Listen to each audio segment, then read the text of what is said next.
Donc Nicolas Pézeril, j'ai 30 ans et ça fait 10 ans que je suis sur le terrain, dans le Morvan, sur 30 hectares. À la base j'étais dans l'infographie, dans une boîte qui s'appelait XD Productions. Le travail, la ville, bon, ça faisait longtemps que ça me posait des problèmes éthiques, moraux. En ayant été infographe, j'ai eu accès à internet toute la journée. Bon. Et du coup, c'est là que j'ai découvert qu'il y avait des villages écologiques, là, ce qu'on appelle les éco-villages. J'ai découvert Passerelle Éco, j'ai commencé à faire quelques dessins pour eux. Puis j'en parlais le soir avec mon frère qui passait le bac, qui lui aussi du coup s'est mis à étudier un peu toute cette vie alternative, l'agriculture, tout ça. Et du coup en 2003 on a fait un voyage, on a voulu voir ça de nos propres yeux. Un grand voyage, ça a duré 10 mois. On a vécu sobrement, avec 30 €. Et du coup quand on est retourné sur Paris, parce que ma mère divorçait et mon frère était malade, on voulait repartir, même vivre comme des clochards, mais à la campagne. Et du coup, quand on a parlé de nos projets à notre mère, elle nous a dit que après son divorce, elle projetait d'acheter un terrain. Enfin, elle se collait à notre projet. Elle, ça l'arrangeait parce qu'elle avait ce projet en tête, mais bon, toute seule, elle n'osait pas se lancer. Elle, son projet, c'était de, comme les médecins, magnétiseuses, ostéopathes, c'était de guérir les autistes. Il fallait un lieu très harmonieux, très beau, très calme. Bref, ça s'est pas fait, mais bon, le terrain, elle l'a acheté. 230 000 € pour 30 hectares. Curieusement, c'est exactement comme on l'avait projeté ce terrain. Il y a une grosse montée, il y a un petit village, pas loin d'une grande ville, enfin, moyenne grande ville. Une région froide, pH acide, châtaigneraie, des vaches sur le terrain, un petit verger en place, tout ça. Une maison avec rien à retaper. Et du coup, bah voilà, j'ai commencé par faire des légumes. Après, bon, je me suis mis un peu plus au verger. J'ai fait plein d'erreurs, ça a été lent. Puis voilà, j'avais pas d'argent au départ, donc c'était le manque de moyens financiers m'ont un peu freiné, mais bon, à la fois, il faut tellement apprendre que c'est pas plus mal d'avoir été freiné. J'ai tous les terrains depuis peut-être 4 ans. Avant, c'était un fermage, donc il y a des gens qui louent les terres et ils mettent leurs vaches dessus. Donc pour se débarrasser de ça, il faut se mettre à la MSA, cotisant solidaire, c'est moins cher. Et comme ça, tu peux récupérer les terres, sinon c'est des bails qui te reviennent. Donc ça permet d'avoir, quand tu as le statut, de pouvoir t'approprier les terres sans être contraint de les louer à des gens. Si je déclarais, et je déclare mes 30 hectares, enfin 30, c'est 18 hectares prairie, le reste en forêt, si je déclarais tout, je passe directement en chef d'exploitation, voire un truc supérieur qui coûte trop cher. Le truc à éviter, c'est d'acheter un terrain constructible, une ferme avec déjà le bâtiment en place comme ici, ça coûte trop cher. Enfin, bon, c'est à moins que les gens aient beaucoup d'argent, mais c'est de moins en moins d'actualité ça. Je conseille aux gens d'acheter de la terre agricole ou forestière. Ici, c'est entre 400 et 1200 € l'hectare. Dans la Creuse, c'est encore moins cher. Et plus le terrain est difficile d'accès, moins c'est cher. Issu d'une famille bobo, bourgeois bohème, on a beaucoup voyagé et on a vu la beauté du monde et c'est difficile après de vivre en ville. Après, bon, je ne vais pas faire l'original, mais comment il s'appelle Krishnamurti, il a dit c'est pas un signe de bonne santé mentale de s'intégrer à une société malade. Pour moi, clairement, la société était malade. Cette densité de population, ce train de vie, cette quantité de travail qu'il faut faire juste pour avoir un habitat, à manger, une sécurité, se déplacer, enfin des choses toutes bêtes. Il fallait autant perdre de temps pour travailler. Enfin, c'est tout travailler maintenant. Ça a perdu beaucoup de sens et des activités pas très agréables, pas forcément bien payées en plus. Ce que nous demandons à notre travail, c'est premièrement d'être intéressant, de permettre une implication et d'être socialement utile et d'avoir un sens. Si ça n'a pas de sens, que ce n'est pas socialement utile et que ce n'est pas intéressant, alors c'est un gagne-pain. Et on veut pouvoir en changer aussi souvent que possible pour ne pas devenir idiot. Ça, c'est l'attitude des travailleurs relativement jeunes vis-à-vis de leur profession et de leur travail. Ah bon, nos parents qui ont vécu les 30 glorieuses et les grands-parents, ils disent qu'il faut faire des études pour avoir un bon poste, pour comme ça tu auras beaucoup d'argent, comme ça tu auras du temps libre, tout ça. Bon. C'est plus trop l'époque ça. Donc si j'ai un message à dire aux jeunes, c'est arrêtez d'aller à l'école, tout, à part peut-être la filière bois, tout ce qui est travaux manuels, les gens qui commencent tout à travailler, ils peuvent après s'installer plus vite, ils ont un petit pactole. Et tous les jeunes qui font des écoles d'agriculture, tout ça, tout est inutile. Donc ça va inquiéter les parents, c'est sûr, mais vous ne perdrez pas votre temps. Il y a tout sur internet, il y a tout dans les bouquins, vous saurez bien plus de choses que vos profs. Ça peut les choquer de dire ça, mais c'est la vérité. J'en vois des écoles qui passent ici, ils viennent, ils apprennent des choses, ils savent même pas. Ils sortent de l'école, ils savent pas faire un tas de compost, ils savent pas greffer, ils savent rien faire. Ils voient, mais ils pratiquent pas. Juste la liberté du pouvoir d'achat. Tu t'insères dans ta petite case, tu fais ton activité tous les jours, tu peux acheter des choses. C'est ça la grande liberté, super. Mais au fond, voilà, les mecs ils savent rien en mécanique, ils savent pas construire une maison. Bref, faut savoir tout faire, hein, souder, machin, et bon, faut tout réapprendre parce qu'on a perdu notre temps toutes ces années à l'école. Sinon, bah voilà, on est dépendant de demander les services aux autres. Une société de services et d'achat de revente, c'est tout ce qu'on est maintenant. C'est la désindustrialisation totale et à la fois, bon, je vais pas critiquer ça parce que bon, tous les jours tourner un boulon, c'est pas très passionnant. Travailler la chaîne, tu vois ce que je veux dire. C'est dur quand t'as pas parlé pendant 9 heures, t'as tellement de choses à dire que t'arrives plus à les dire, que les mots, ils arrivent tous ensemble dans la bouche. Et puis, tu bégayes, tu t'énerves. Tout t'énerve, tout. Et ceux qui t'énervent encore plus, c'est ceux qui parlent de la chaîne. Puis qui ne comprendront jamais que tout ce qu'on peut en dire, que toutes les améliorations qu'on peut lui apporter, c'est une chose, mais que le travail y reste. C'est dur la chaîne. Moi maintenant je peux plus y aller, j'ai la trouille d'y aller. C'est pas le manque de volonté, c'est la peur d'y aller. C'est une époque, tant mieux, des machines peuvent le faire à notre place, mais après il faut pas couiner qu'il n'y a plus de travail. C'est quoi ce travail? Travailler. Les gens me posent des fois la question, de quoi tu vis? Alors, comment tu gagnes ta vie? Gagner ta vie, c'est ça. Gagner. Donc si je gagne, il y a des perdants. Gagner, c'est par l'argent, ils veulent dire. C'est une question par rapport à ce qu'ils connaissent. Mais pendant très longtemps, on vivait sans argent. Les Russes continuent à la campagne. Il y a plein de pays qui vivent, plein de peuples, ils vivent bien sans argent.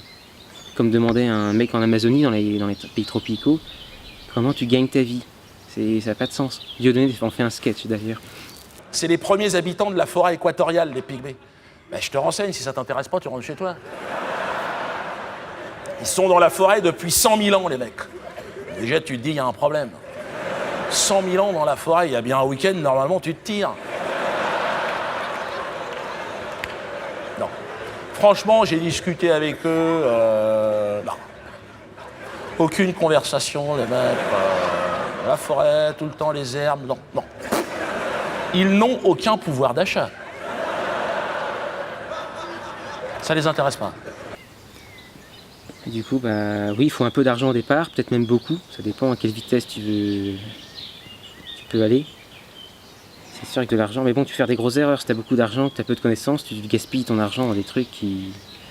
C'est bien d'en avoir, mais pas trop non plus. Ça arrive doucement. Enfin, bon. C'est bien d'avoir du temps libre, hein, c'est la principale liberté. Mais bon, ce qui pourrait être dit, c'est que faut 3 générations minimum pour espérer finir un lieu de permaculture en Occident, dans l'hémisphère tempéré. Ça calme beaucoup de gens qui s'imaginent que c'est tout de suite l'abondance. Je pense qu'avec des bons conseils en 2 générations, on peut faire déjà un truc vraiment intéressant.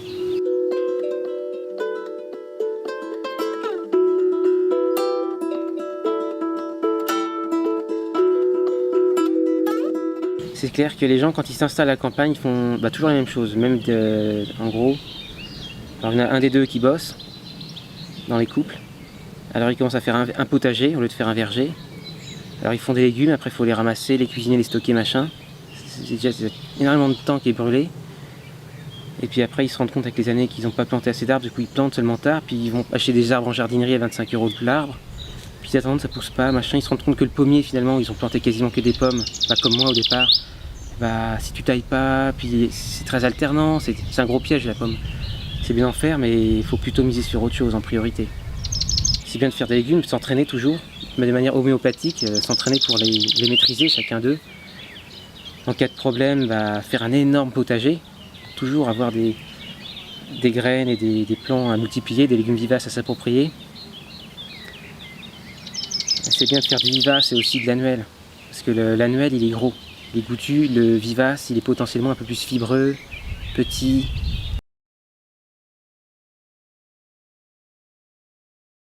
Un annuel il vit 1 an, un vivace peut vivre 9-10 ans, ou 2-3 ans, ça dépend. Il y a quasiment tous les légumes en vivace. Oui, alors en théorie, quand tu fais une carotte pendant plusieurs générations au même endroit, tu vas avoir un rendement qui décroît, paraît-il. Parce que la carotte va manger toujours les mêmes éléments. C'est des légumes un peu potassiques, tu vois. Peut-être pas la pomme de terre en tout cas. Donc comme il va manger tout le temps la même chose dans le sol, et ben elle va l'épuiser. Donc il vaut mieux faire une culture, souvent on fait culture racine, culture feuille, culture fruits, culture graines, et après ça recommence racine. Donc c'est ça le roulement. Après il y a aussi des plantes qui vont passer, il y a des maladies qui vont se développer aussi. Tu cultives tout le temps du chou et pas une aliacée derrière qui va avec le soufre nettoyer les pathogènes. Voilà, c'est aussi pour ça. Donc, mais à la fois, il ne faut pas en faire un dogme. Moi, je ne fais pas, je parle à des maraîchers qui font leur ligne de carottes toujours au même endroit, il n'y a pas de problème. Au pire, s'ils voient un problème, ils foutent un petit coup de compost, de terreau dessus, puis ça y est, on n'en parle plus. Donc il y a des gens qui sont à fond, calendrier lunaire, rotation. Bon, après, si ça leur fait plaisir de s'astiquer sur où j'ai planté quoi, voilà, comme ils veulent. Moi, j'aime bien faire ça à l'indienne, tu vois. Il y a de la plastage, j'aime les choux cette année, je vais faire mes choux de 4 mètres, là. Je vais les faire proches, etc. Organique, quoi. Les gens, quand ils se lancent, ils se mettent à biner le sol à l'africaine, comme je dis, c'est un peu négatif, mais c'est physique quand même, c'est chiant, c'est insupportable. Donc il suffit de mettre une bâche d'ensilage, c'est bien que ça existe, hein. Donc prévoir éventuellement, avant que le système s'effondre, des bâches EPDM à sacrifier rien que pour couvrir le sol et à déplacer. Si possible même en mettant de la fougère dessus pour pas que ça prenne directement le soleil, pour que ça dure encore plus longtemps, plusieurs générations.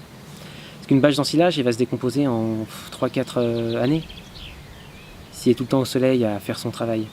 Donc l'idée c'est si tu mets ta bâche sur une prairie, à la bonne saison, là, sous le soleil, ça crame, ça fait une chaleur et ça stérilise même les premières graines, parce que tu as 1000 graines par litre de terre. Donc si ça chauffe, les premières graines sont mortes, tu as un sol à nu pendant longtemps, et là-dessus tu peux faire des semis, de ce que tu veux, tu as plein de racines mortes, tu peux biner un peu pour faire des petites mottes et faire des pommes de terre, et là où tu as biné, des carottes, parce qu'il faut un sol bien nickel, sans racines en décomposition. Enfin, tu peux t'éclater. Et tu as des super rendements la première année. Donc tu déplaces comme ça. T'as pas à labourer du coup. Tu laboures pas. Du coup, tu détruis pas les vers, tu détruis pas les taupes, les crapauds et tout ça. C'est simple. Simple, sain. Et d'une efficacité redoutable.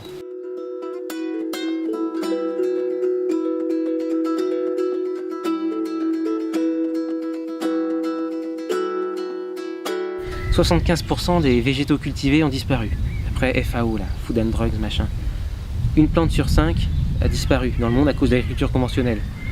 Alors les agriculteurs qui sont sceptiques de la permaculture, faut savoir qu'il y a entre 12 et 16 calories brûlées pour produire 1 calorie de nourriture. Donc c'est productif en apparence l'agriculture des 30 glorieuses, la révolution verte, mais c'est pas durable, c'est pas... Voilà, faut se rendre compte de cette réalité, chose à faire et à prôner et à montrer. Des céréales vivaces, il y a 5 blés vivaces, il y a de l'orge vivace. Il y a des céréales qui vivent 15 ans au même endroit, tu les ramasses, tu peux même faire paître des moutons chaque année dessus, et tu ramasses après quand ça monte à graines. Et on peut tout faire de manière durable et intelligente, et du coup, moins besoin de technologie. On peut même s'arranger pour que des fourmis, bon ça n'a pas été fait encore, mais le Camponotus trucitanus, il me semble, non, la Messor barbarus. Messor barbarus peut ramasser tes céréales à ta place, et elle les trie. Et elle enlève la balle et tout ça, c'est autour de la graine. Donc elle peut ramasser tes graines de pavot, de lin, de blé. Tu peux faire un mélange de toutes tes céréales sur la même prairie, elle te trie ça. On pourrait faire des fourmilières artificielles avec où elle te trie, donc plus besoin de tracteur, plus besoin de rien. Il y a énormément de solutions et ça rejoint le biomimétisme. On se rend compte que la nature elle a des milliards d'années d'évolution. Et du coup, vaut mieux, tout ce qu'on peut faire, c'est essayer de la copier humblement. Parce que sinon c'est que de l'imposition de ce qu'on fait, c'est brutal et c'est pas durable finalement. Une civilisation durable, elle est complètement en harmonie avec son environnement. Et là actuellement une ville n'est absolument pas écologique, notre agriculture n'est pas durable, il n'y a rien de... Plus le temps passe, plus c'est fragile. Plus le temps passe, plus il peut y avoir un problème de pétrole, plus ça peut coûter cher, plus économiquement il peut y avoir un problème, on ne sait jamais. plus le temps passe, plus une masse de population peut se déplacer en masse vers les campagnes pour chercher à bouffer. Et en France, il n'y a rien à bouffer en fait. Mais pas comme au Brésil. En fait, il y a pratiquement rien. Ils commençaient même à avoir des sites internet qui recensent chaque arbre fruitier, l'emplacement GPS de chaque arbre fruitier. Positif d'un certain côté, mais négatif d'un autre. Parce que vu notre population, les millions de personnes en ville, une personne sur 5 est à Paris par exemple, ça fait des gens qui se déplacent, puis bon, il n'y a rien de constructif, c'est juste un nuage de sauterelles qui se déplace et puis il n'y a rien derrière, quoi. Ça peut être triste, quoi. Bah, c'est une agriculture, comme dit Bourguignon, hein, c'est une agriculture de guerre, en fait, hein, d'imposition. Il y a même un proverbe qui dit la terre, tu la... Comment c'est ? En gros, tu la violes, tu l'ensemences et puis tu récoltes. C'est un truc t'imposes, quoi. Hein. Tu laboures, donc tu lui dis ferme-la, tu t'exprimes pas, t'imposes tes graines, ta culture, ta monoculture en plus. Du coup, il lutte contre des insectes qui essayent de ramener la diversité, en fait, enfin, qui cherchent à détruire la monoculture parce que c'est pas naturel. Du coup, ils ont fait, oui, bon, bah, je vais pas répéter tout ce qui est dit, hein, les céréales plus basses, c'est pratique pour les machines, machin, mais du coup, il y a plein de champignons, machin, il faut traiter les puces. Et du coup, comme dit Bourguignon, c'est de la gestion de pathologie végétale. Nous ne faisons plus de culture en Europe, nous gérons de la pathologie végétale. C'est-à-dire nous essayons de maintenir vivants des plantes qui ne demandent qu'à mourir tellement elles sont malades. Rien à voir avec de l'agriculture. L'agriculture, c'est pas ça. L'agriculture, normalement, c'est cultiver des plantes saines. On ne mettait pas un pesticide en 1950 sur les blés en Europe. Il n'y avait pas un traitement fongique qui était appliqué. Maintenant, c'est au moins 3-4. Sinon, le blé, il est pourri avant d'arriver dans le silo. On pourrait vraiment beaucoup critiquer ce que les agriculteurs font, mais ils ont peut-être tellement de gens à dos déjà que j'ai pas à leur en rajouter. Ils font ce qu'ils peuvent, c'est pas facile. Il y en a 2 qui se suicident par jour. Peut-être ne voulait-on pas le savoir, mais le productivisme montre ses limites. Nous sommes en 1976. Un agriculteur nourrit 26 personnes, quand en 1947, il en nourrissait 5. Désormais, la France équilibre importation et exportation. Oui, mais voilà, les prix s'effondrent et Bruxelles impose des quotas pour dégonfler les excédents qui s'accumulent. Le monde paysan continue à perdre ce qui lui restait de repères. On y relève pour la première fois de son histoire un taux considérable de suicides, 3 fois plus que chez les cadres. Et nous, on est obligé de sortir de la boue, on est obligé de sortir de la misère. Pour sortir de la misère, c'est quelquefois humiliant, c'est très dur. Je vais pas leur en rajouter sur leur... voilà. Ils ont un fardeau déjà bien assez lourd à porter. Économiquement, voilà, c'est une histoire d'économie. Économiquement, ils s'en sortent pas. Mais voilà, j'ai envie de dire, s'adapter ou survivre. Hein. Si tu veux faire du lait maintenant de nos jours, bah, c'est une connerie. Si tu veux faire des céréales, c'est une connerie. C'est toujours des conneries. Tu t'arranges pas pour faire un truc en marge. Tu peux faire de la céréale, mais fais-la bien, avec des choses nouvelles, quoi. Il y a des céréales méconnues, des trucs qui sont résistants, des trucs même grands. Alors après, tu fais pas des monocultures immenses, tu fais des... Comme il faut en agroforesterie, pour éviter qu'il y ait trop de vent, il y a de l'averse, machin. Tu t'arranges pour faire des trucs, un peu de nouveauté, quoi. Ils sortent des écoles, ils sont tout le temps préformatés, les gars. Ils font leur emprunt, machin. En 4 ans, il faut qu'ils sortent un salaire, sinon ils doivent tout rembourser. Ils font l'école pour ça d'ailleurs, mais ils apprennent rien d'original, du coup, bah, ça fait toujours les mêmes conneries, les mêmes erreurs. Là, comme on le voit, au pied du couvert, il n'y a rien. Il reste 2-3 mauvaises herbes. Le couvert a réellement fait son rôle. C'est-à-dire qu'il est venu concurrencer toutes les mauvaises herbes, il a pris leur place, et aujourd'hui, ça, c'est des plantes qui gèlent. On a du radis fourragé. Du radis fourragé qui a pour rôle, comme tout crucifère, mobiliser la potasse. Et également de travailler le sol. On a de la facélie. La facélie, elle, qui a pour rôle de faire de la biomasse et de faire de la terre fine sur le premier horizon du sol. On a également le radis structurant, les grosses betteraves, du radis structurant comme ça. Et lui, il a pour rôle potasse également et fissuration profonde. Personnellement, je pense que moins on travaille le sol, plus on le pérennise. Les racines prennent des trous, des vers de terre très régulièrement. On a une symbiose entre les éléments vivants dans le sol et les plantes, quoi. À l'école, on a appris de l'agronomie sur une plante. On nous a dit que c'était bien de labourer, qu'il fallait retourner la terre 1 fois par an et toutes ces choses-là. Quand j'ai appris ça, s'il y avait 100 hectares de semi-direct sous couvert en France, c'était le maximum. À l'époque, c'était marginal, donc on l'a pas appris. Par contre, ce qui me séduit pas, c'est qu'au jour d'aujourd'hui, cette technique-là, elle est validée. À l'école, on n'en parle pas beaucoup plus qu'à mon époque. Tu veux faire du maraîchage, arrange-toi pour faire mieux, quoi, mieux que ce qu'ils font d'habitude. Parce que si tu verses du bio, tu payes des gens pour qu'ils étalent une bâche, tu achètes des plants, parce qu'ils font même plus leurs plants eux-mêmes, tu plantes les plants, tu mets le goutte à goutte, super. Tu mets des petites billes d'engrais bio, qu'est-ce que ça change? C'est encore un lobby presque pharmaceutique, mais c'est très lié au pétrole, tout ça encore, beaucoup trop. Il y a la ferme de la Plagne, un petit gars là qui fait des gros rendements dans les légumes, des 130 kilos de tomates par pied. Il a un petit motoculteur, il a un petit soc de labour, il avance pour faire des buttes de 30 cm, là tu y mets au moins 30 cm ou 50 cm de broyat, il met goutte à goutte dessus, il fait des légumes gigantesques. Et malgré la sécheresse de l'année dernière, lui il avait un potager tout vert avec des énormes rendements, alors que tout autour il couinait parce que c'est tout jaune, machin. Voilà un bon exemple. Lui, première année, il a fait comme il avait appris, il s'est écrouté. Deuxième année, il a eu le temps de réfléchir l'hiver. Il a fait cette technique. Du coup, voilà, il a fait ça et il s'en sort très bien. On peut être maraîcher de nos jours sans sortir. Il y a deux choses. Il y a le fait que les gens travaillent autant pour vivre, alors qu'on peut vivre un peu détaché plus ou moins intensément de la société. Et on a tout à y gagner. De l'entraide, un beau cadre de vie. Après, les enfants qui naissent là-dedans, il faut une belle natalité autour, sinon ils s'ennuient et puis ils partent en ville. Parce que je les comprends. Hein. Il faut que ce soit vivant, vigoureux et passionnant. Faut pas qu'ils voient leurs parents bosser pour rien, quoi, des cacahuètes. Les agriculteurs, ils bossent énormément pour rien, donc ça donne pas envie de... Surtout qu'il faut voir les produits qu'ils mettent. En général, la plupart des agriculteurs, alors déjà 60% de leurs revenus, c'est la PAC, c'est de l'aide, alors que ça devrait être les gens les plus souverains. Et puis la plupart de ce qu'ils produisent, ils ne le mangent pas, parce qu'ils savent très bien que écologiquement, c'est pas toujours sain. Du coup, je les comprends, tous ces jeunes qui partent.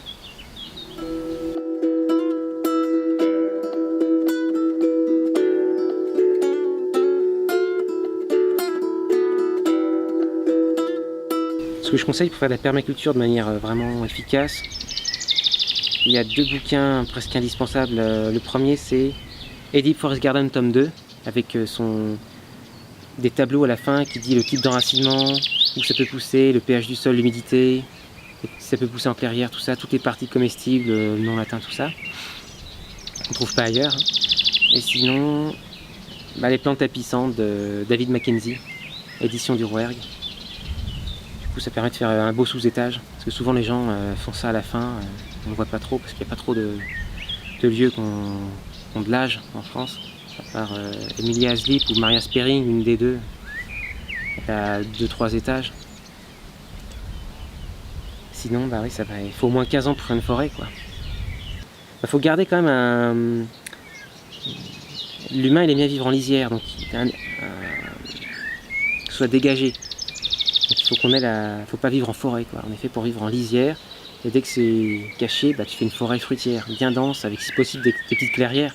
Et ça reste une agriculture sylvopastorale, le mélange de prairies, forêts, et si possible utiliser le maximum l'eau. Papi, papi, la voilà, papi.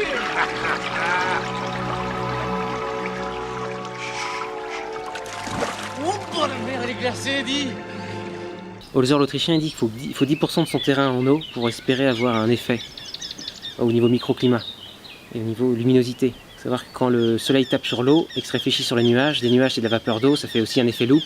Si tu as des nuages plus lumineux, tu as un lieu où tu peux plus concentrer les espèces.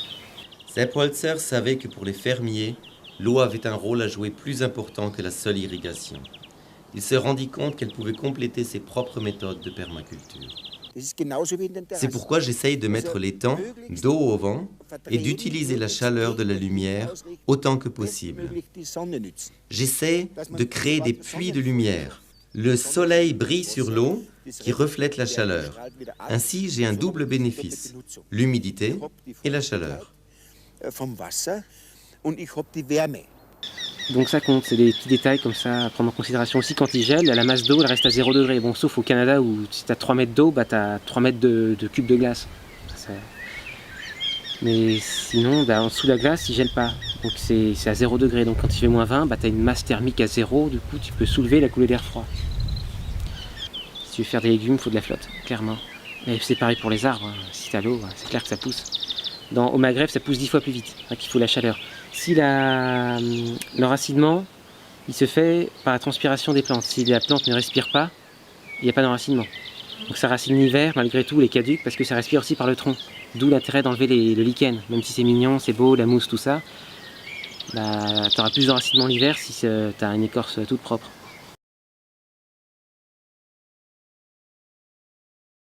Les problèmes liés aux limaces. Les gens butent tout le temps là-dessus, alors ils foutent des granulés, du sulfate de fer, machin, c'est une catastrophe écologique, les merles meurent, tout ça. Bon. Il suffit de faire une barrière de buis. Alors les gens me disent, ouais, la pyriale du buis, machin. Alors bref, les gens cherchent tout le temps des dogmes. Alors bon. Le buis, comprenez que le buis, bon, c'est la petite feuille. Quand la limace elle se déplace, elle fait une espèce de mouvement au niveau de sa peau, là, en dessous. Du coup, la feuille de buis, elle bouge en même temps. Du coup, la limace, elle fait du surplace, elle n'arrive pas à avancer là-dessus. Donc au lieu de faire du buis, elle a fait du hou à petite feuille. Voilà. Il n'y a pas de pyriale là-dessus. Ça pousse encore plus vite, c'est plus résistant à la sécheresse. Donc une petite barrière de 10 cm, ça suffit. Tu quadrilles ton potager comme ça, enfin même pas quadrillé, tu fais la périphérie. Tu enjambes cette petite barrière. Et il n'y aura plus aucune limace qui passera ni au-dessus ni en dessous. C'est terminé cette histoire de limace. Le mulchage, parce que les gens cherchent tout le temps des dogmes. Alors, permaculture, les gens disent, comme dit Soral, hein, tout concept, quand il se popularise, il se dilue dans la population. Donc permaculture égale but. Alors les gens ils disent ouais je fais de la permaculture parce qu'ils ont fait une butte, mais la butte est rarement justifiée, il faut vraiment que ce soit saturé d'eau pour faire une butte et que ce soit intéressant. Donc il y a des handicapés qui ramassent en fauteuil roulant, qui accèdent à la terre parce qu'elle est surélevée, là c'est encore compréhensible. Ou alors voilà, un potager urbain, ça peut être intéressant de le surélever pour que les gens n'aient pas à se baisser, pour que les vieux, tout ça, n'aient pas à se baisser. Pour parler butte, même litière du sol, les gens disent ouais pas de terre à nu, pas de terre à nu. Mais dans nos régions froides, si tu as une grosse litière, bah, ça fait un isolant thermique. Et du coup si tu fais une petite tranchée là-dedans pour faire ton semis, bah, ça germe pas parce qu'il fait trop froid. Il faut démulcher, attendre que la terre se réchauffe pour remulcher.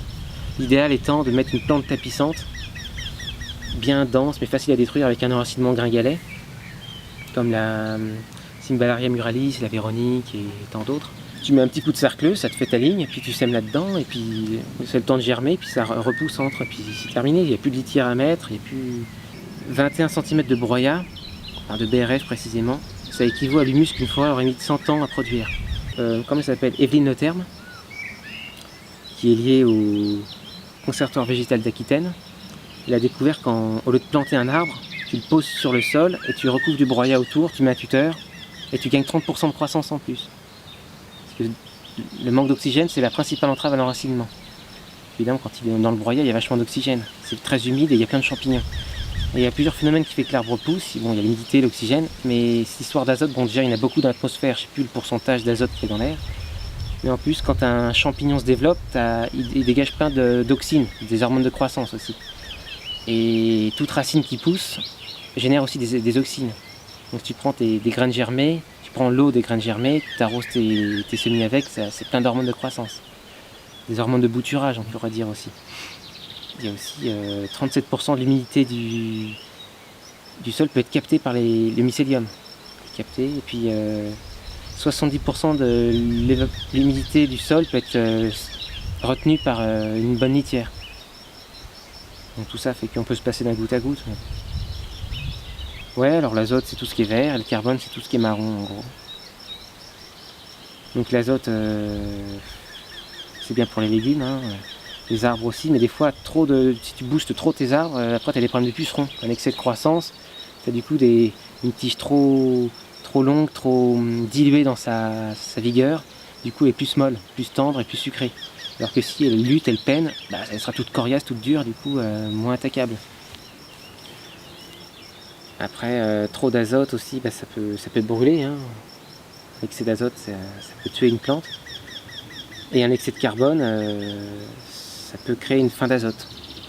Donc il faut un équilibre des deux. Voilà ce que je pourrais rajouter pour les légumes. Il y a le biochar, donc c'est du charbon pyrolysé. Donc dans 1 cm3 de charbon, il y a 200 m² de surface, avec en plus les goudrons Donc quand c'est pyrolysé, c'est pas un charbon des profondeurs, c'est un charbon qui a été cuit en anaérobiose, donc il a encore tous les goudrons. On a perdu un peu, mais il y a encore plein de goudrons, il est tout poreux. C'est un peu du charbon actif, quoi. Tu concasses ça, et si tu en mets 500 grammes par mètre carré, plus des bactéries EM, qui améliorent un peu le type de bactéries du sol, eh bien tu doubles tes rendements. C'est pas mal. Les arbres poussent mieux en haute densité que tout sol isolé. Parce que des fois les gens ils tondent de l'herbe là, puis ils plantent un verger dans leur espèce de gazon tondu là. En fait l'herbe elle génère des exudats racinaires au niveau de l'enracinement qui réduisent de 20% la croissance de l'arbre déjà. Ensuite l'enracinement de l'herbe est trop dense en surface, ce qui fait qu'en été, en août, tout ça, en période sèche, quand il pleut un petit peu, c'est capté directement par l'herbe. Donc l'arbre il a rien. Après ils ont découvert qu'en agroforesterie, quand ils cultivent des graminées, ça force l'arbre à aller en profondeur, parce qu'il y a de la concurrence. C'est pas non plus être complètement rejeté. Mais bon, si vous voulez des arbres qui poussent, faut pas mettre d'herbe. Tout sauf l'herbe et des bambous, du miscanthus. Si possible des racines pivotantes, donc du radis daikon, et de la consoude. En plus la racine, bon elle descend à 3 mètres, mais en plus elle se creuse, comme la rhubarbe aussi, il me semble. Ça se creuse, du coup ça fait des poches d'oxygène. Et il y a un japonais qui s'appelle Akira Miyawaki qui a dit que si tu mets 3 arbres par mètre carré, ta forêt pousse 10 fois plus vite. Tout simplement parce qu'il y a beaucoup de radicelles qui meurent. Les radicelles sont annuelles, ça représente 10% du poids de l'arbre et 90% de la longueur. Donc c'est annuel, ça meurt. Ce qui représente dans un hectare de Douglas 12 tonnes de carbone comme ça qu'on ne voit pas, mais ça fertilise aussi en sous-sol les arbres. Il n'y a pas que les feuilles qui tombent ou les aiguilles. Et tout ce carbone, donc il y a les mycéliums et il y a aussi les radicelles quand elles avancent, c'est plein de cytokinine, de gibberelline et d'autres hormones de croissance, de bouturage. Pour ça, il n'y a pas que l'azote dans la vie. Parce que on est dans une civilisation, là, on a basé tout sur le NPK, azote, phosphore, potassium. C'est vrai que la plante a besoin de ça, mais il faut savoir que sur les 32 éléments considérés comme indispensables à la vie des plantes, t'en as genre 28 qui rentrent dans la composition des plantes grâce à l'oxydation ou la chélatation des bactéries. Donc sans les bactéries qui oxydent ou chélatent, donc par exemple le phosphore vient de la phosphate, etc. Ils transforment ces minéraux et après c'est capté par les radicelles ou les mycéliums ou les mycorhizes. C'est capté. Donc les mycorhizes elles apportent un peu plus de 30% de ce qu'elles captent, elles le donnent à l'arbre et l'arbre donne 30%. C'est un échange quasiment 50-50. Les mycorhizes donnent plus à l'arbre. Alors à la base c'était un parasite qui profitait de l'arbre, c'est une sorte de maladie quoi. Et c'est devenu un hôte bienveillant, enfin l'hôte c'est l'arbre, c'est devenu un partenariat, une symbiose, voilà. Et du coup le champignon il sert à, bon déjà il y a la racine, après il y a la radicelle qui a une espèce de cheveu quoi. Et sur ce cheveu, souvent à l'intérieur, à 80% c'est la mycorhize elle est à l'intérieur de la racine. Et seulement ça s'appelle endomycorhize. Ectomycorhize, c'est des petites boules à l'extérieur, c'est assez visible avec le trèfle. Quand tu tires une plante et qu'il y a plein de petits ganglions, là, des espèces de boulettes, c'est des ectomycorhizes à l'extérieur, bref. Et ça permet encore de faire une couverture qui va capter encore mieux. Voilà. Après, il y a une espèce de fertilité, une sorte d'internet de la fertilité, c'est les mycéliums. Dans un litre de terre, je ne sais plus combien il y a de millions de kilomètres carrés de ces filaments qui captent les minéraux et métaux lourds, la radioactivité, tout ça, et ça c'est capté et donné aux arbres en fait. Hein. Enfin, c'est pas le but, hein, c'est un champignon qui se développe, mais si un mycorhize ou une radicelle arrive à capter, se connecter à ces mycéliums, et ben il a accès il est autonome en nourriture, quoi. Hein, il n'y a pas besoin de. Et aussi on se rend compte qu'il y a des ponts mycorhiziens, c'est-à-dire les éricacées, par exemple les myrtilles, le faux pistachier et d'autres choses, quand il fait très sec, ils vont donner leur eau aux arbres pour qu'ils survivent mieux. La forêt finalement c'est un organisme vivant, comme elle existe depuis très longtemps, et on se rend compte qu'il n'y a pas de... C'est du partenariat quoi. bien qu'il y ait une phase de concurrence avec la mortalité pour arriver aux forêts primaires, où ça bouge quasiment plus, ça devient une sorte de climax stable. À part quelques exceptions, ils s'entraident. Il faut s'inspirer de ça. Donc la permaculture, c'est observer les biotopes, les respecter, voire les renforcer. On ne peut pas imposer. On s'arrange pour tempérer, pour augmenter la diversité qu'on peut amener. Donc un milieu trop sec, on va s'arranger pour que ce soit un peu plus humide. Un milieu trop humide, on va s'arranger pour que ce soit un peu plus drainant. Et puis voilà, on peut du coup mettre plus de vie qui en profite. Mais il faut quand même respecter le biotope, donc, qui est représenté par la faune et la flore.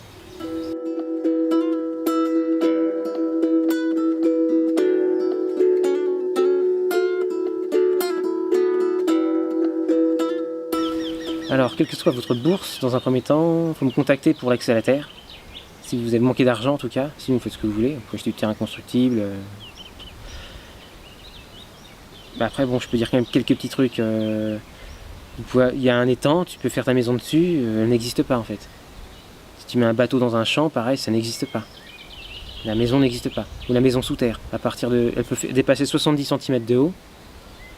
Et il ne faut pas que ça aille en dessous de 40 mètres de profondeur, mais toute construction qui ne dépasse pas cette hauteur n'existe pas. Mais bon, vaut mieux parfois se mettre à l'aimer ça, faire hangar, l'habiter, et encore. Dans certains endroits, comme ça se fait trop, ils ont des problèmes, certaines régions. Ils font tous ces techniques, du coup. Ils s'arrangent pour éviter que Parce que c'est pas économiquement intéressant, quelqu'un qui vit à la campagne, qui est autonome. Qu'est-ce qu'il achète, qu'est-ce qu'il vend? Il est où Comment il fait le parasite pour prendre sa petite part là-dessus? Le mec, il fait juste payer des impôts, puis c'est tout. C'est pas économiquement du tout intéressant. Un autochtone qui s'émancipe par la nature. Tu vois? Un autochtone ou autre chose, hein. Ou un migrant. C'est inintéressant pour le système. Tu vois? Au pire, même, il va émanciper les voisins, ils vont moins acheter parce qu'il va surproduire, il va échanger avec le voisin. Lui, il va prendre sa petite part, ses petits 20%, là. C'est toute une secte. Secte, la définition, c'est qu'il va à l'encontre de. Clairement, notre société va à l'encontre de la vie. Elle n'est pas durable, ça peut que s'écrouler. C'est complètement aliénant. Le nombre de suicides par jour, malgré notre niveau de vie, comme dit Soral, ça prouve qu'on est encore humain, qu'il y ait autant de suicides. C'est beau. C'est très bien de le mettre à l'index. Nous n'avons pas de gens qui se révoltent parce qu'ils ont faim. Or, les vraies révoltes traditionnelles, c'est à la Révolution française, les gens se battaient pour le pain. Et voilà.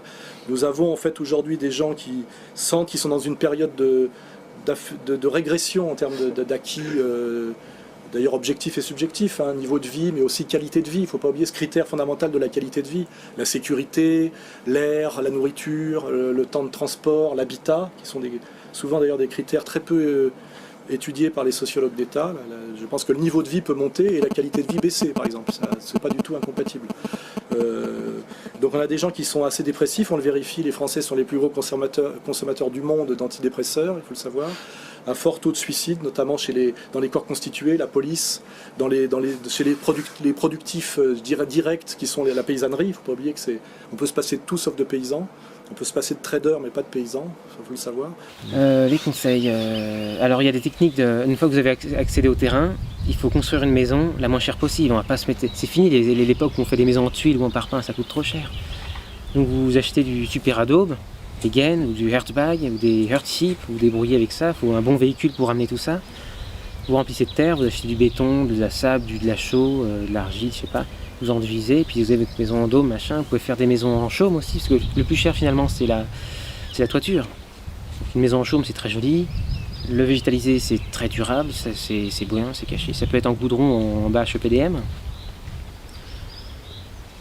Les murs, ça peut être un peu de tout, hein. Des piquets en imputrescible, du thuya, du Douglas, non, pas du Douglas, du châtaignier, du mélèze, enfin bon, le plus simple, de l'acacia. Entre ces piquets, tu tresses de l'osier, tu vois, du noisetier, et tu fais des quenelles argile-foin, et tu les écrases sur les parois des deux côtés. Tu te fais un autre mur comme ça, côte à côte, et entre les deux, tu mets l'isolant que tu veux. Donc plus c'est large, plus il faut prévoir un isolant important en quantité à mettre. Et tu fais des murs gratuits et super isolés, c'est gratuit quoi. Après le sol,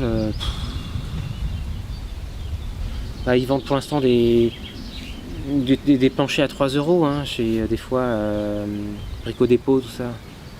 Après tu te fais un rocket stove et puis ça y est, c'est terminé. Ta maison pour 3 000 €, tu fais 40 mètres carrés, 3 000 €, avec un étage en plus, sans problème. Ce qui coûte cher après c'est le verre, tu peux faire des récup terribles. Tout ce qui est plomberie, bah, maintenant on fait ça avec de l'EPR. Là il y a un truc en plastoc là, ça coûte bien moins cher que le cuivre. Bon après quelques plaques solaires, une pompe, un surpresseur, machin, pour avoir la flotte. Ouais. Ah oui, autre chose pour les toitures, le pneu. Toiture en pneu, parfaitement faisable. Tu découpes avec la scie électrique, tac tac tac, tu les mets en tuile, en forme de tuile, tu peux même un coup de chalumeau pour les ressouder. Du coup c'est armé, c'est costaud, tu peux foutre de la terre dessus et puis on n'en parle plus. T'en as pour plusieurs générations. Alors il y en a toujours qui vont couiner que c'est toxique, machin, c'est sûr, bah non, c'est moins cher qu'une tuile à combien ça coûte, 7 €, 4 € la tuile. Ça va, c'est plus de notre époque ça.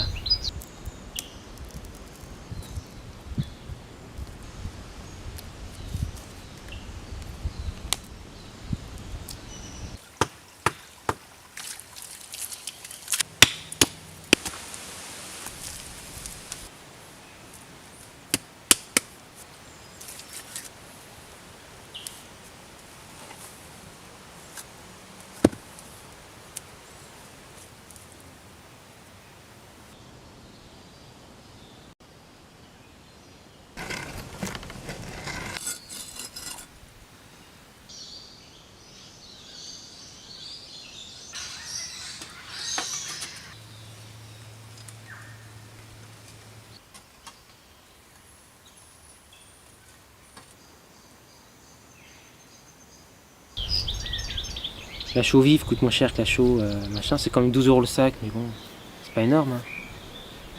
Le sable, bon, faut éviter de trop en consommer parce que c'est pas écologique, mais bon, pour des constructions ça va. Les enduits quoi. Les bottes de paille, ouais, il y a plein de façons de faire. Alors voilà notre stock de bottes de paille, là il y en a 500, ça représente 7 tonnes de paille. 180 € d'investissement. Et avec ça, on a de quoi faire l'équivalent d'un grand pavillon à peu près, quoi. Donc nous, on va essayer de les utiliser comme ça. Et puis, hop, on va les mettre comme ça. Après, on va remettre un lit de terre par-dessus. Et puis, hop, une autre botte par-dessus. Hop. Après, on va enfoncer des pieux comme ça qui vont venir les lier entre.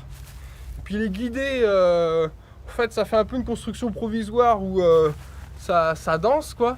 Mais une fois que tout est à peu près aiguillé, renforcé, tout ça, c'est les enduits qui sont sur chaque côté qui viennent faire sandwich quoi. J'ai appris le métier de maçon, on m'a dit bon bah alors c'est comme ça, c'est comme ça, c'est comme ça. Une maison finalement bah tu vois ça coûte 800 000 balles, t'es là. Alors tu fais le calcul, alors tu te dis tant que je gagne pas tant par mois avec un chrome de temps par-ci, enfin une maison ça devient inaccessible. Puis en fait quand tu regardes par tes propres moyens, avec les matériaux locaux, en prenant ton temps, en ayant une maison un peu plus petite, démarrer avec un truc pas trop grand et puis ragrandir après, bah les prix t'enlèvent de zéro quoi. Alors un truc intéressant à savoir, bon, il y a les capteurs solaires, trackers solaires, qui captent bien le soleil. Et si tu as un miroir qui réfléchit le soleil vers ton truc qui chope la chaleur, t'augmente de 500% le rendement. C'est pas rien, 500% quand même. Donc c'est bien de le montrer, de le dire. Donc pour que ça vise bien le soleil, chaque fois qu'on met un tournesol, bah, il faut un capteur solaire, un tracker solaire. Ça peut se fabriquer, mais bon, ça peut s'acheter. C'est un peu cher, mais il faut mettre le prix et ça peut durer très très longtemps. Je conseille les plaques solaires pour la consommation, juste quelques batteries pour juste l'éclairage. Et s'il y a besoin d'utiliser une disqueuse, un lapidaire ou un poste à souder ou j'en sais rien quoi, un truc qui consomme beaucoup, t'allumes un groupe électrogène au gazogène avec du pentone mais en mélangé. Ce qui fait qu'avec un tas de feuilles ou un tas d'herbes et de l'eau, bah, tu produis des kilowatts et des kilowatts, pas besoin de pétrole, quoi. Ils faisaient des gazogènes à la Seconde Guerre mondiale et le pentone c'est pareil, c'est venu aussi à la Seconde Guerre mondiale. Quand ils commençaient à manquer de pétrole, bah, ils ont inventé le pentone.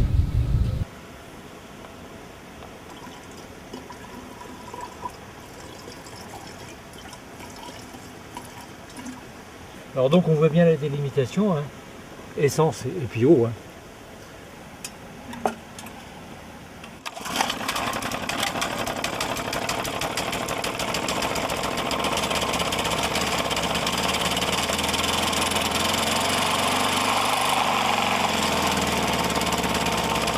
Donc vous avez un village qui se fait, et vous avez ici, on ne reprend que du gaz d'eau. Ah, c'est tout, on ne prend pas autre chose. Regardez aussi la gazéification de l'huile, c'est intéressant. Une goutte d'huile, la chaleur que ça peut produire, c'est juste hallucinant.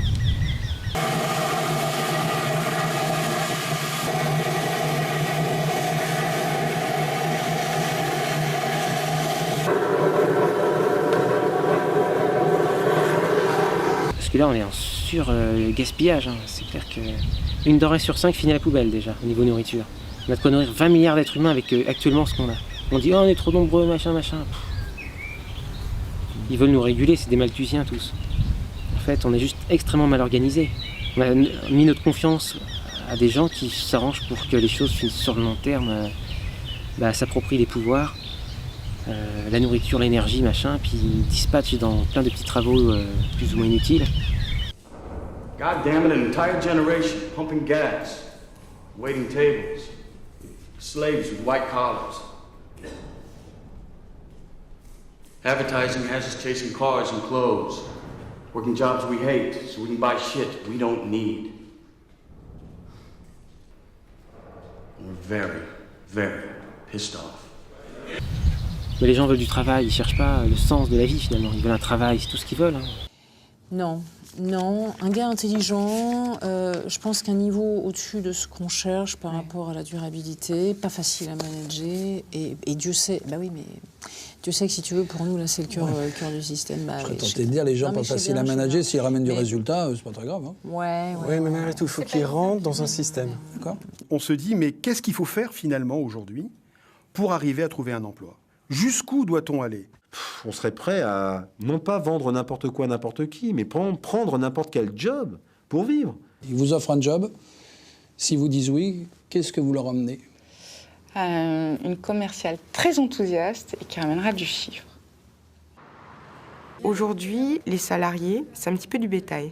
On nous prend, on nous jette. On utilise les périodes d'essai ou les contrats à répétition, les CDD, etc. On ne sait pas trop ce qui va nous arriver parce qu'on se dit, si on n'est pas performant, comme on est toujours dans l'optique de rentabilité, on va être licencié.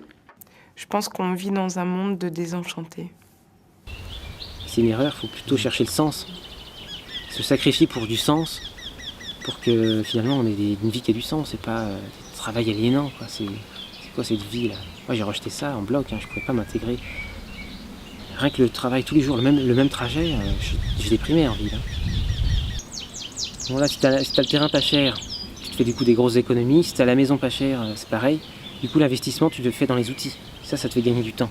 C'est moins redondant les habitudes. Tu te mets si t'arrives pas à avoir du broyat toi-même, faut acheter une broyeuse thermique. Elle coûte beaucoup plus cher s'il est attelé au tracteur. Mais bon, moi j'ai fait ça. Qu'est-ce que tu peux acheter d'autre? Une bonne tronçonneuse, ça peut être pas mal. Un petit stock d'essence et d'huile de chêne. Après tu peux te débrouiller avec de l'huile de tournesol pour remplacer le mélange, même quantité, 2%. Huile de tournesol, huile d'olive, toutes les huiles en fait. Au cas où, une petite scie, on appelle ça un travail, il faut être deux. T'en as deux, c'est des grosses scies. Voilà. Et puis pourquoi couper des gros arbres à part pour les constructions et le brûler, ce serait dommage. Donc autant faire un bon rocket stove et se débrouiller avec faire des têtards ou des trognes. Et toutes ces jeunes tiges bien droites, tu les mets à verticale dans un poêle spécial, un rocket stove. Et ça, du coup, t'as pas à recharger souvent et ça brûle toute la nuit. Des petits bouts de bois de rien du tout et tu fais une chaleur titanesque. L'outil est plus important que la qualité du bois finalement.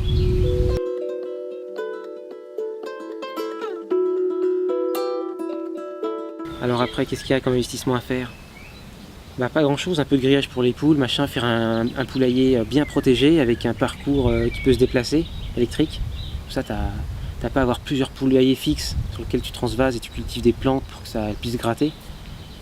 Comme ça, ils ont la protection et un truc pour se déplacer et gratter à l'extérieur. Un petit peu modulaire, quoi. Un cochon laineux, j'en ai pour 35 €. C'est le cochon hyper autonome, qui est résistant au soleil, aux ronces, aux épines, quoi. Qui mange les feuilles de ronces et les racines d'ortie, qui terrasse, tout ça. Alors que le cochon c'est hyper nerveux. Si ça cherche sa nourriture de lui-même, il va maigrir, tu vois, tellement il a besoin d'être cloîtré, cloisonné et nourri pour grandir. Donc c'est pas du tout adapté à ce mode de vie. Un cochon autonome, c'est le laineux ou le gascon, ou le piétrin peut-être, je sais pas. 35 €, sinon 55, un vulgaire rose qui est pas terrible finalement.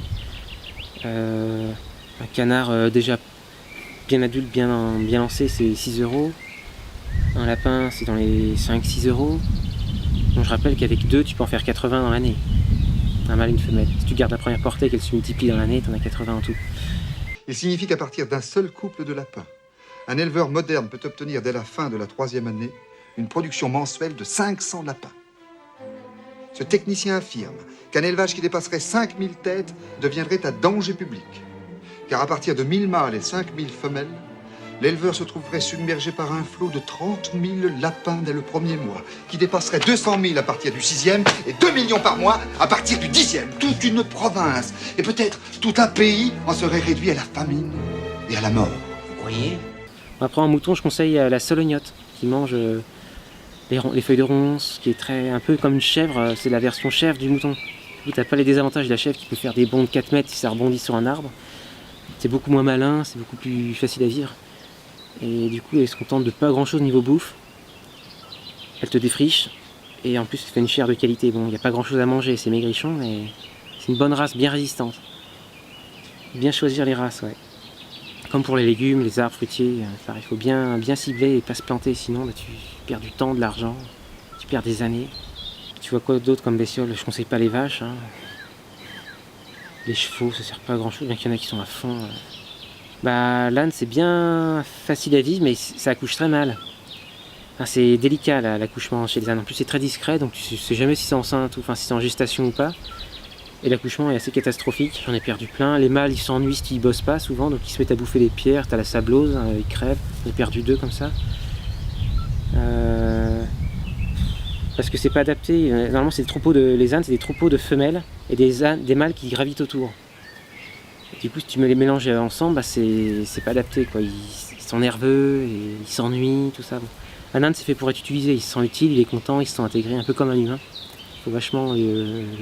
Sinon, il s'ennuie. Un âne seul, ça c'est un mouton seul, une oie seule. C'est pas fait pour vivre seul, un animal. Après, bon, les animaux sont justifiés surtout si tu as beaucoup de surface ou que le milieu est hostile, c'est-à-dire saison courte, tu es très en altitude, donc il faut s'appuyer plus sur l'animal plutôt que sur le végétal parce que la saison est courte. Donc mais c'est toujours bien, c'est une bonne aide quand même. Les œufs, les lapins, c'est vrai que c'est... Le nombre de vieux qui m'ont dit « Ah, sans les lapins, on serait tous morts pendant la guerre ». Ils n'auraient pas pu tenir la campagne sans les lapins, c'est clair que vu la prolificité du machin.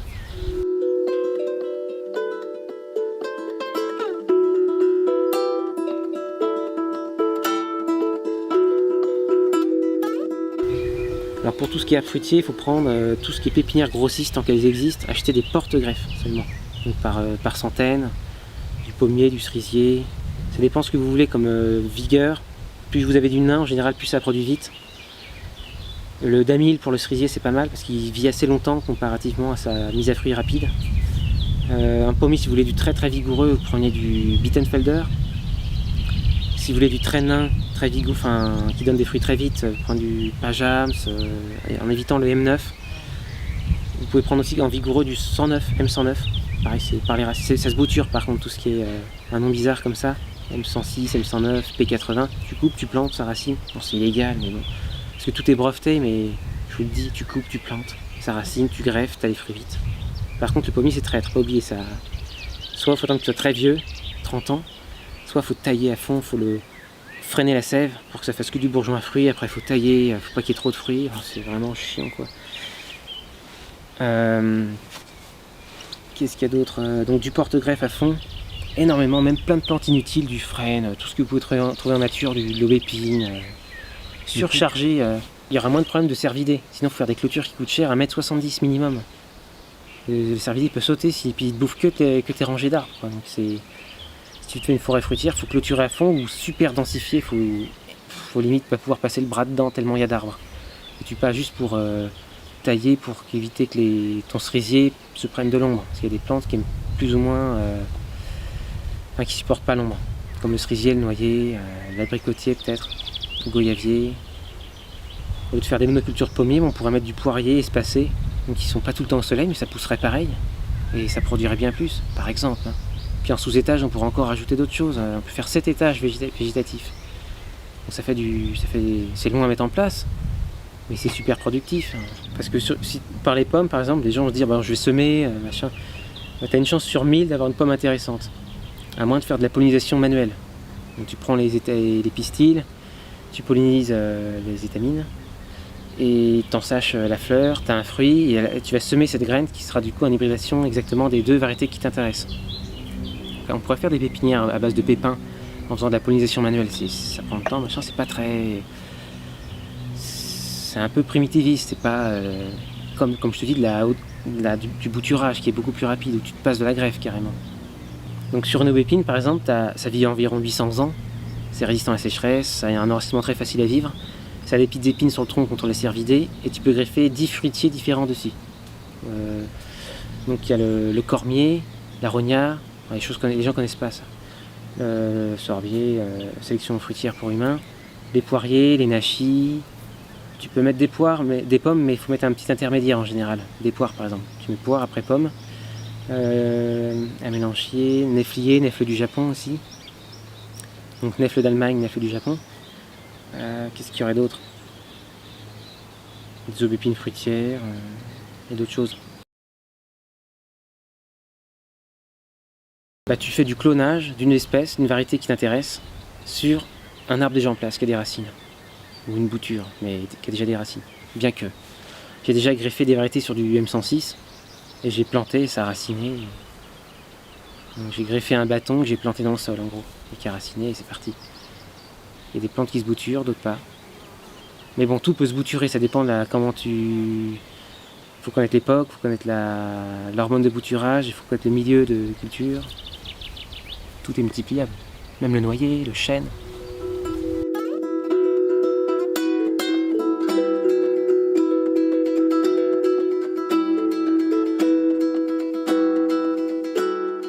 Avec mon frère, ouais, on est un beau duo. Ouais.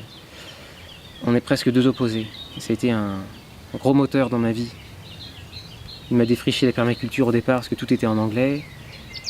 C'était toujours la locomotive, moi je suis derrière. C'est souvent le cas des premiers nés. Ils ont plus d'énergie que les seconds qui se laissent plus vivre. Il est plus porté sur les énergies ultra alternatives. Sur internet on trouve tout déjà. Hein. Du coup lui il se prend pas trop la tête à divulguer.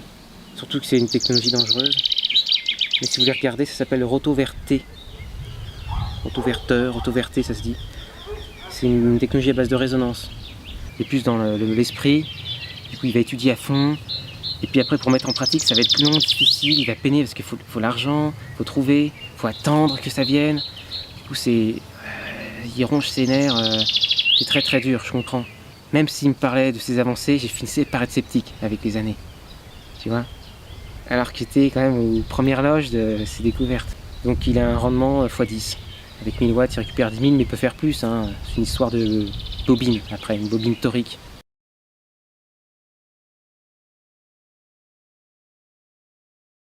Le premier lobby, c'est le lobby financier. Après, le lobby dans le monde, c'est le lobby énergétique, le deuxième.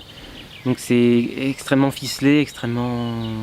Il faut comprendre le pourquoi aussi des choses. Si l'espèce humaine se mettait à être utiliser de l'antigravité, par exemple, il faut que le niveau de conscience soit équilibré avec le niveau technologique. Sinon, on s'autodétruit que plus vite. On détruit la nature encore plus vite.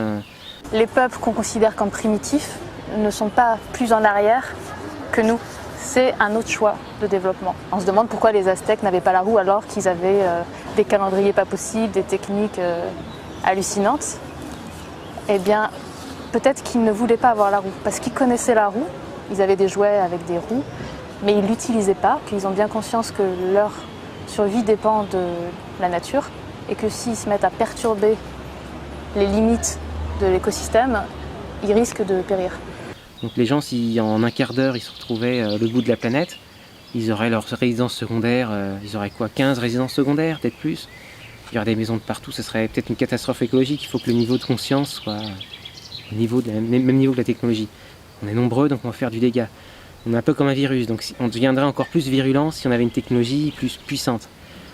Donc à la fois je comprends que ce soit bien ficelé, et à la fois je suis scandalisé qu'on paye l'essence, qu'on brûle, qu'on nous culpabilise, qu'il y a des effets de serre, machin. C'est vrai qu'on aurait pu le faire à pied, je veux dire, il y a 400 mètres. Bon. Mais en même temps, il pleut. Donc, c'est-à-dire que ça devient schizophrène. On ne parle jamais de la souffrance des gens aisés qui sont culpabilisés en permanence, quoi.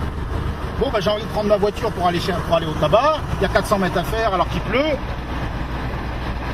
C'est mon droit. On est en démocratie. De toute façon, quand on fait une action, il faut imaginer que tout le monde la fasse. Et si ça fonctionne, c'est que c'est bon. Si ça fonctionne pas, c'est que voilà, faut rester discret, faut pas le prôner.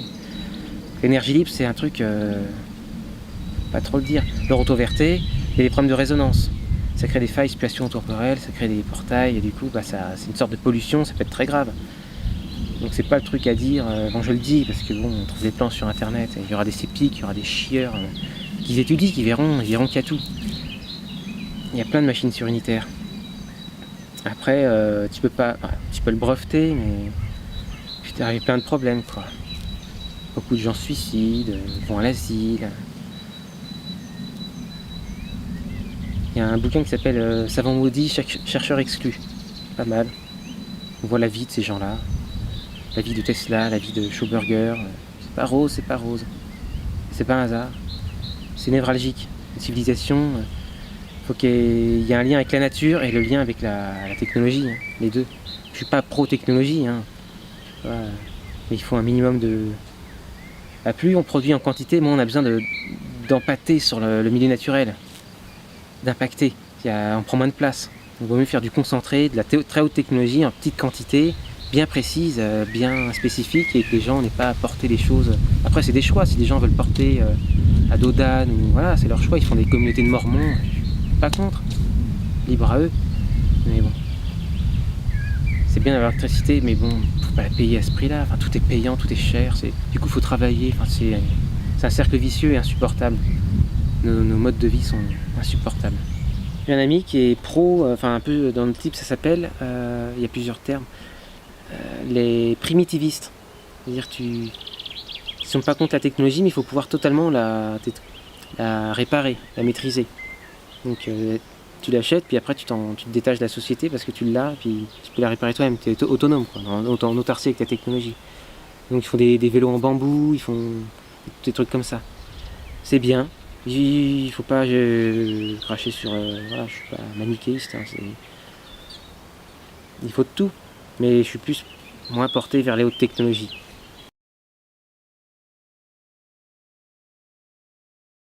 Alors ça, c'est un sujet qui peut déplaire parce que c'est assez dingue. C'est un peu les limbes des minéraux.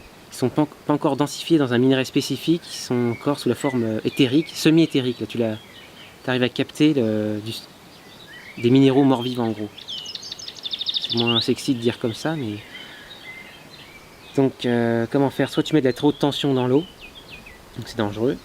Soit tu dissous le pH de l'eau de mer, ça reste de l'ormus très salé, donc à éviter.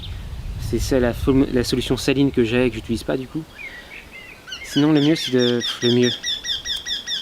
de dissoudre des roches qui ont des propriétés conductrices de courant. Toute roche conductrice, si tu la dissous, après il y a peut-être une histoire de pH à rééquilibrer, mais tu as une eau très riche en ormus.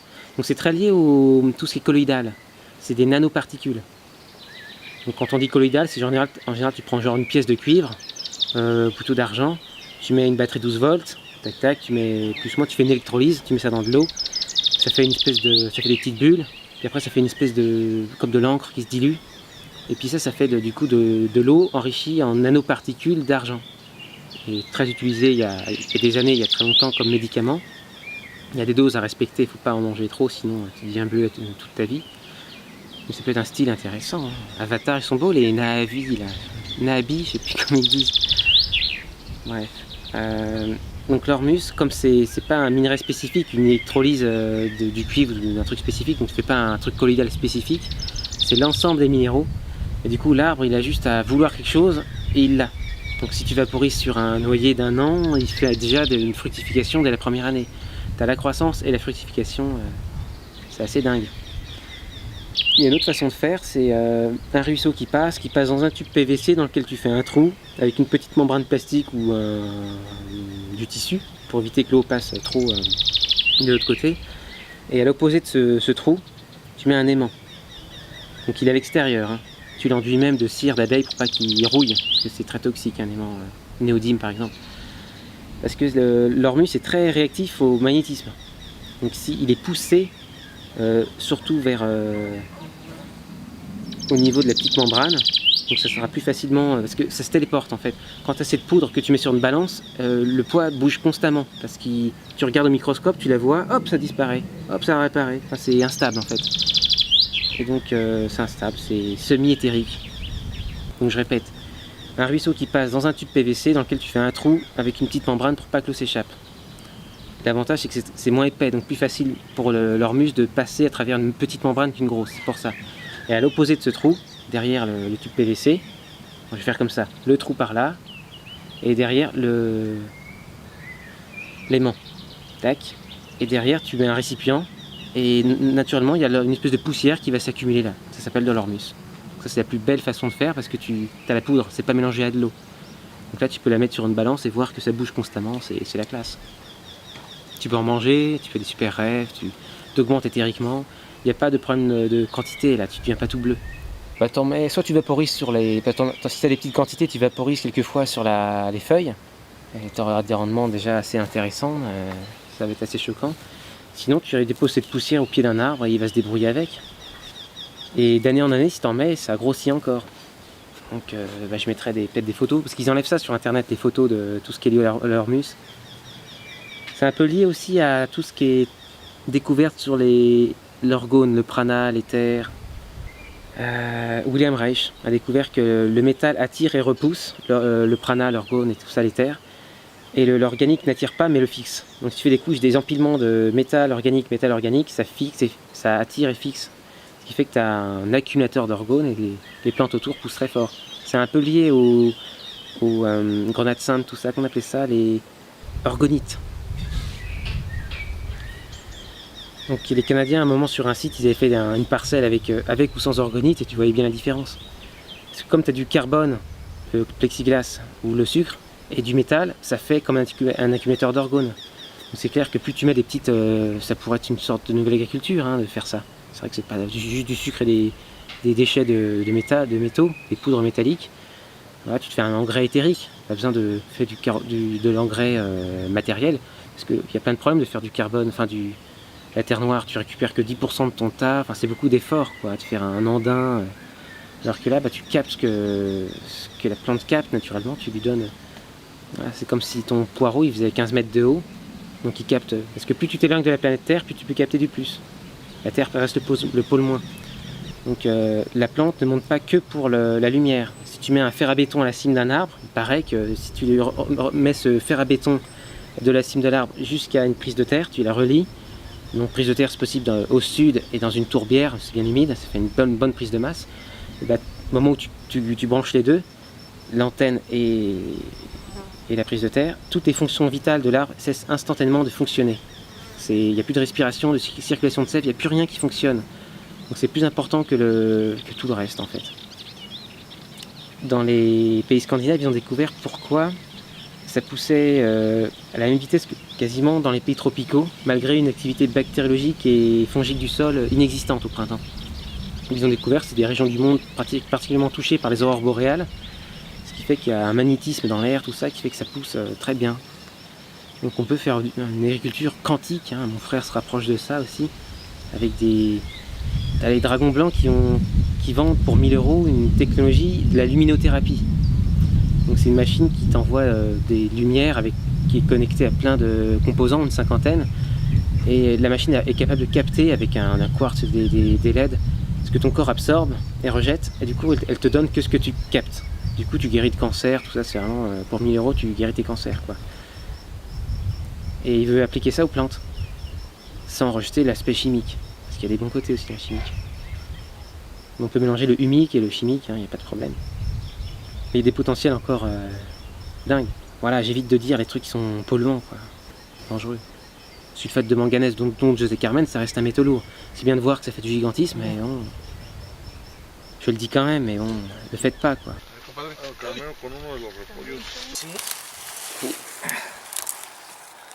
Este betabel llega a 14-15 kilos dejándolo a su máximo este betabel. La magnétite aussi, les aimants. Tu coupes des petits aimants en petits morceaux, c'est super pas écologique, mais tu balances ça, c'est clair que t'as du gigantisme. Hein.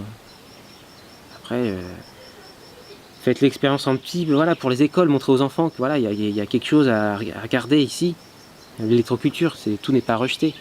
Si ça fait des résultats tièdes, on peut en rigoler, mais il faut comprendre le principe, le pourquoi, et trouver des moyens pour que ça reste sain, quoi, écologique. In vitro, c'est avec une cellule, une feuille par exemple. Là, c'est bien, tu n'as pas besoin de beaucoup de matériel. Tu as besoin d'une feuille, et chaque cellule, tu peux la bouturer en gros. Mais il faut l'hormone de bouturage spécifique. Après un milieu avec de la gelée et du glucose dans une éprouvette en totale stérilisation, soit nickel dans le tube. Sinon il y a un germe qui va se développer dans le glucose et puis ça va faire crever ta plante. Donc 15 cm autour d'un bec benzène, d'une flamme de bec benzène, tu as un vide d'air parce qu'il y a la flamme qui aspire, enfin qui consomme l'oxygène, donc il n'y a pas d'oxygène là, et donc quand tu as un milieu stérile, 15 cm autour de la flamme. C'est pour les amateurs. Sinon, j'en parle dans le bouquin, il y a une technologie là qui permet de faire ça en grosse quantité, ça aspire en permanence. Du coup, tu peux faire la manipulation dans un caisson spécial. Ouais. Mais il en faut qu'un, par village, quoi. Mais je prône pas ça parce que c'est quand même une grosse technologie. C'est compliqué et tu perds quand même un peu de génétique. Il faut faire plutôt du clonage sans passer par l'in vitro. C'est mieux.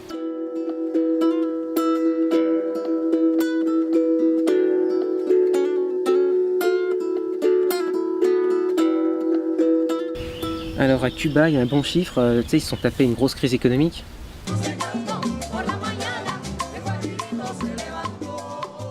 The breakup of the Soviet Union in the early 1990s created a major economic crisis in Cuba known as the Special Period. So we have from 1989 to 1992-93 a free fall of the economy of 34% of GDP, gross domestic product. When I tell you free fall of the economy, trying to imagine an airplane suddenly lose their engines. It was really a crash. Et 80% de la nourriture était produite sur 2% du territoire, en périphérie de ville. With a very low cost, we were producing food, and now we have more than 1,000 kiosks allocated in the city that provide you with fresh fruits and vegetables produced in the neighborhood. More than 50% of the total vegetable needs of the Havana's population, 2.2 million inhabitants, is supplied by the urban agriculture. In small cities and towns, urban gardens are even more productive, providing 80 to 100% of the fruits and vegetables they need.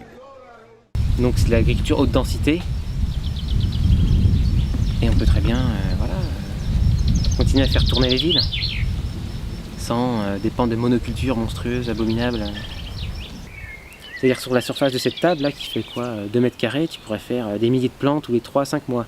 Donc quelqu'un en appartement, même dans un HLM, il pourrait produire pour la ville des milliers de plants par mètre carré, ou sur 2 mètres carrés plutôt, soyons honnêtes. Et du coup être pépiniériste malgré qu'il n'ait pas de terrain quoi. Le balcon, après il revend ses petits plants en godet très vite fait, 3 francs 6 sous. Il gagne de l'argent, il a un verger qui se fait tout seul, collectif, tu vois. On a bien plus à gagner à mettre des choses en commun qu'à attendre de l'État des petits privilèges. Bien plus, c'est incomparable.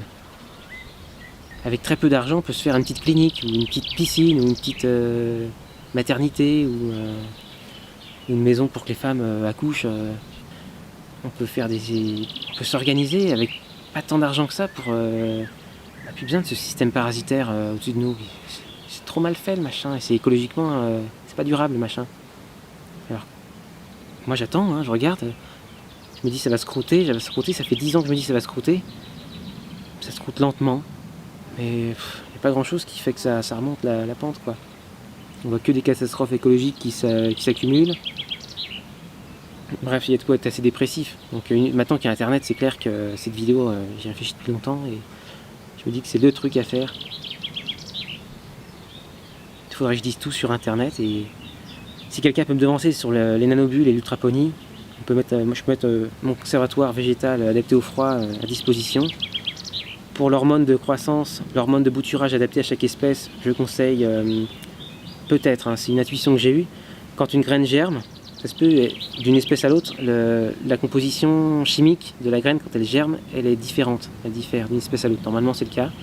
Et c'est ça qui peut nous inspirer, nous aiguiller sur l'hormone de bouturage qu'il faut demander dans les labos. Ça coûte pas cher après. Donc tu dis tant d'acide gibberellique, tant d'oxine, de ceci, cela.